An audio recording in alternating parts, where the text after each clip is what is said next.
baby step number 1, $1,000 starter emergency fund. So this is just a little buffer between you and life. And we found that 4 in 10 people have $0 in savings. And so this is a huge milestone just to have $1,000 in the bank for most Americans. Once you have that $1,000, you move on to baby step 2, and you do these with focused intensity in order.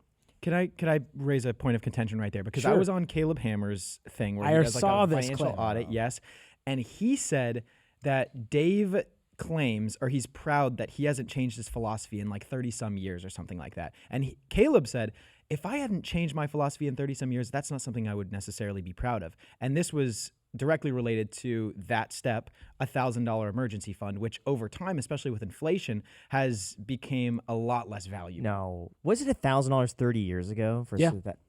Really? It's always been $1,000. So what? Oh my like gosh, how yeah, long? so that would be about $2,000 to $3,000. Yeah. So how long until that 1,000 gets changed to something else? 2048. No, I'm just kidding. There's not a, Because I'm wondering, like, Well, at here's the some funny point, it's going to thing. be diluted to basically like a lollipop. yeah, you we're know? thinking about this in terms of math, right? Of like, well, $1,000 30 years good ago, round number. it's $3,000 now, but it was never about math. Because truthfully, $1,000 even back then with a true emergency still wouldn't cover it. And so the idea of baby step 1 is not to have a mathematical number that covers your emergencies.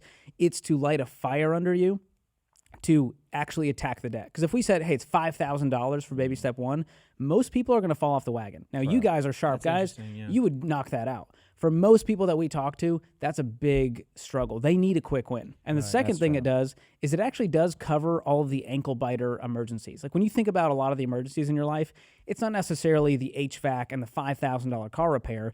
It's the $200 you have to pay to the plumber, or in your case, maybe the locksmith. You know, You so- know about that. Okay. Wow. you know, it's Oh, those kinds of things. And so a lot of it is mental fear of like, you know, and you guys, you're willing to take a lot more risk financially than I am.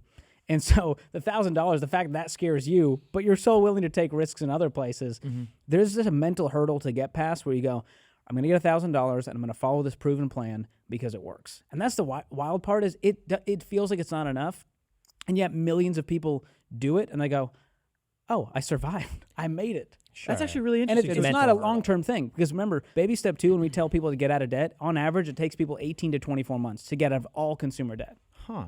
And so then you fully fund that emergency fund to Right. 3 to 6 months of expenses, which is, you know, widely regarded as the right number. Yeah. So it's just the introduction to the new philosophy. Exactly.